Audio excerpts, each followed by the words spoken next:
A young girl disappeared without a trace from the parking lot of a residential complex, leaving only her shoes on the asphalt. The police initiated an investigation and realized they had absolutely no leads. None of the residents saw anything unusual, but several people heard a piercing female scream. Solving this case seemed impossible, but ultimately, detectives uncovered a shocking truth thanks to a stroke of luck. Brooke Wilberger was born on February 20th, 1985 in California, into a large and close-knit family. She had 3 sisters and 2 brothers. Her deeply religious parents actively participated in the life of religious communities. Later, the family moved to Eugene, a city in the neighboring state, where Brooke graduated from the local high school with honors. Then enrolled at Brigham Young University in Utah, almost 1,500 kilometers away from home. Brooke aspired to become a doctor and help children with speech disorders. In late May 2004, at the age of 19, she completed her first year and headed for summer vacation. Her older sister and brother-in-law worked as managers in a residential complex in Corvallis, Oregon. They offered Brooke a job for a few months, and she accepted. This opportunity not only allowed her to earn money during the holidays, but also to regularly see her family, who lived just an hour away.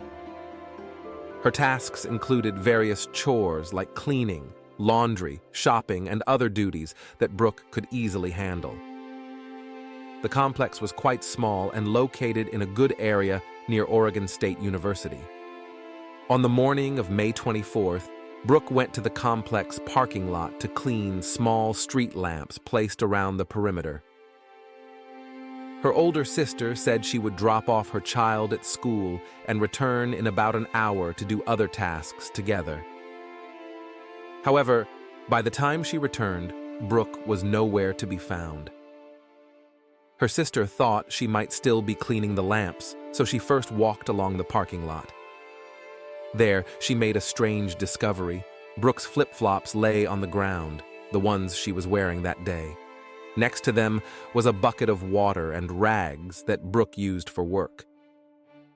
The sister noticed that one flip-flop was torn, and the whole situation seemed suspicious.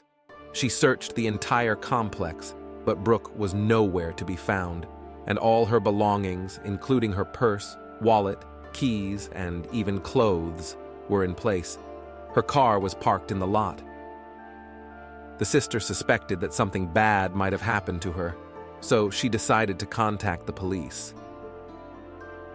By law, they had to wait 24 hours before filing a missing person report. However, in this case, the police believed that the girl could be in danger and decided to start the search immediately. According to her sister's account, they speculated that Brooke might have been abducted. They first interviewed residents of the complex, going door to door. Out of 250 people, 3 immediately claimed to have heard a female scream between 10 and 11:30. But when they looked outside, they saw nothing suspicious. The police couldn't find any potential evidence or witnesses, but the residents' accounts of the female scream only confirmed their suspicion of abduction. In the end, they decided to search the area around the complex since there were no leads whatsoever. Information about Brooke's disappearance quickly spread through the county, and hundreds of volunteers, mostly from local church congregations, offered to help with the search. The family's deep religious ties prompted many to join. In total, more than 300 people participated in the search. Despite their efforts, the police couldn't find a single witness or even a slight lead. It seemed as if the girl had simply vanished in the middle of the parking lot. Only after 4 days, detectives informed journalists that they had 4 suspects and disclosed the name of one of them, 30-year-old Sun Kim. The local police department was familiar with this name, as Kim had previously been accused of stealing women's underwear from 3 different university dormitories and laundromats. Considering that Brooke worked in a complex located on university grounds, the police suspected his involvement in the abduction. It's unclear if they had any additional evidence, but detectives believed Kim could be holding the girl hostage. Therefore, they decided to raid his home, where the man lived with his parents and other relatives. In the middle of the night, the SWAT team stormed the house without much ceremony, resulting in Kim's father getting injured, and property worth thousands of dollars was damaged inside the house. During the search, the police found almost 3,500 pieces of women's underwear. Kim had attached tags to many of them, indicating when and where they were stolen. Among these items, they discovered 10 pairs of underwear stolen from a student residing in the same complex, from which Brooke disappeared. The search also uncovered 7 rifles, but that wasn't the most horrifying discovery. Kim had 3 computers, the contents of which shocked the detectives. They contained over 40,000 images of women subjected to various forms of torture. Part of this collection also included images involving minors. Additionally, on the computers, they found a text document where Kim detailed a plan for the abduction and murder of a woman, including a list of items that might be needed for such a crime. All of this was enough for Kim's arrest. His relatives claimed he was at home on the morning of May 24th, trading stocks on his sister's computer. However, detectives suspected the family might be covering for him and were 100% convinced that he was the one who abducted Brooke. Despite this, the police couldn't find any connection to Brooke's disappearance, and the man himself denied any involvement. With no evidence, detectives couldn't bring the case to trial. Nevertheless, Kim still faced a series of charges related to the theft of items and illegal materials on his computers. In the end, he was sentenced to 11 years in prison, and the police ultimately stopped considering him a suspect in Brooke's case.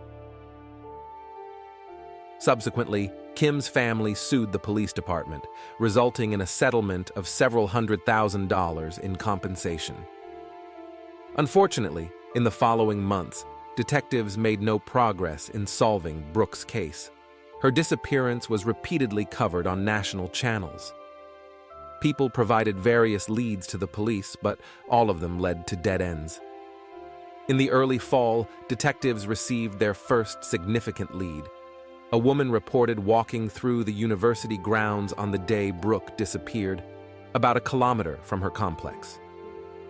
At some point, a green van pulled up and a man got out, approaching her. He asked for directions to a specific place, claiming to have a map in his van. The man wanted the girl to accompany him to the vehicle, but she refused and walked away.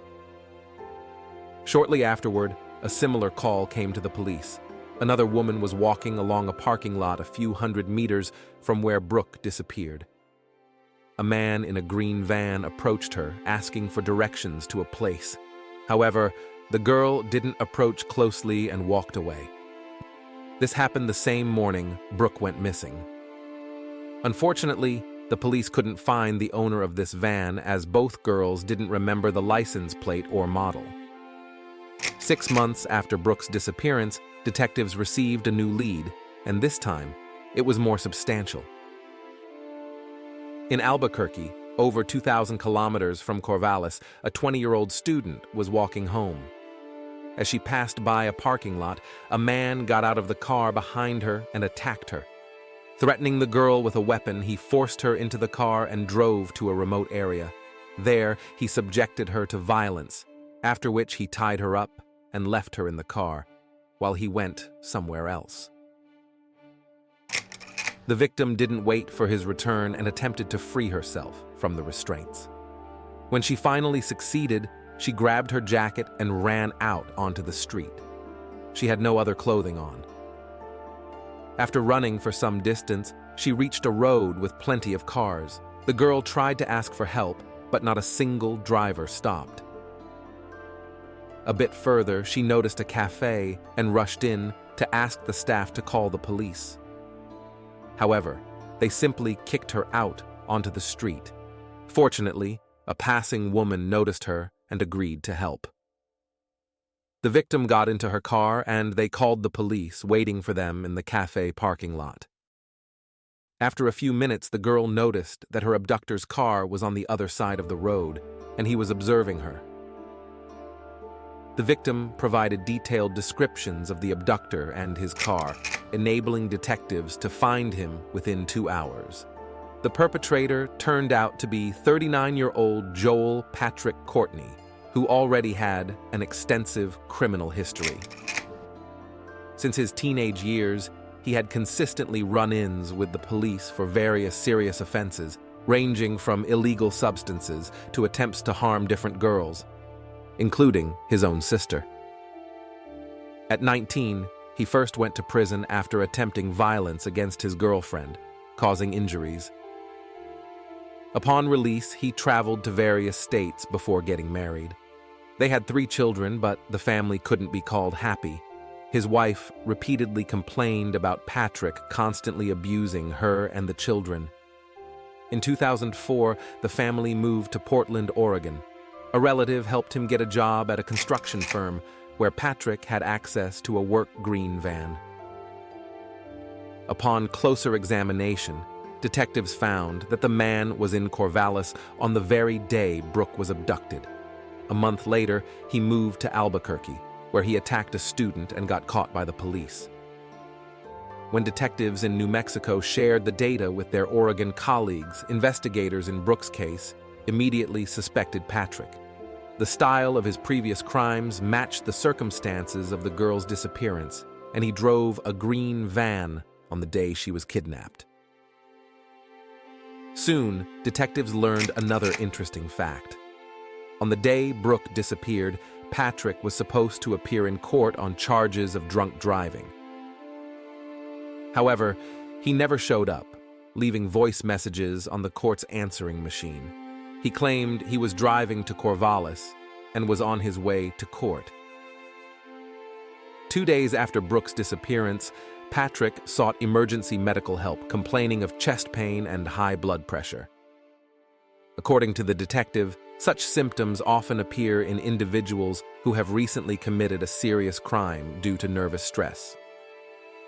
While this fact alone might not have seemed suspicious, in conjunction with all the other details, it certainly warranted attention. After talking to Patrick's sister and her husband, with whom he lived, detectives found out that on the day of Brooke's abduction, he left early in the morning and returned only by night. The sister also recounted a very strange incident that occurred on June 8th, 2 weeks after Brooke's disappearance. On that day, Patrick returned home after a 3-day absence, claiming that he had been abducted by people with weapons and held in an unknown location. He added that there was also a girl with light hair in the room who later died. The sister did not believe his story, given her brother's inclination towards illicit substances, and did not attach much importance to it. After this, the man, along with his wife and children, moved to New Mexico. The police were almost certain that he was behind Brooke's abduction, but they needed direct evidence. They tried to locate the van Patrick drove, and soon they succeeded. Experts examined every inch of the vehicle and found several light hairs on the carpet. Additionally, a small bag containing a hair tie was discovered.